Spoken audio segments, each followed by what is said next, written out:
একটি পার্কের গেট, চলেন ভিতরে যাই। ভিতর থেকে আমরা ঢুকে রাস্তা ধরে হেঁটে যাচ্ছি, চলেন।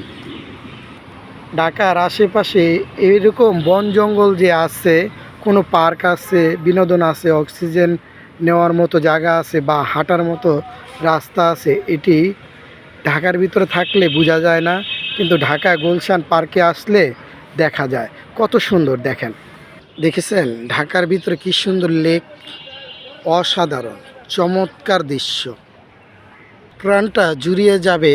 মানে ঢাকার ভিতরে যে এত সুন্দর লেক বা এত সুন্দর পার্ক আছে হাঁটার জন্য বা বিনোদনের জন্য, অসাধারণ। এখানে পানি খাওয়ারও সুব্যবস্থা আছে, কারেন্টে চলে, ঠান্ডা পানি। কি সুন্দর পার্ক, কি সুন্দর বসার জায়গা, দেখেছেন অসাধারণ। ঢাকার ভিতরে এসে আপনারা পার্কে এসে কি সুন্দর বাতাস খাবেন এবং কি ঘুরবেন, অসাধারণ দৃশ্যগুলো মানে আপনার ইতিহাসকে তুলে ধরবে। মানে এত সুন্দর দৃশ্য, যা অক্সিজেন নেবেন, শরীর ভালো থাকবে, সুস্থ থাকবেন। কি সুন্দর গাছ। ঢাকা শহর থেকে আমি সুমন বিদায় নিচ্ছি, আল্লাহ হাফেজ।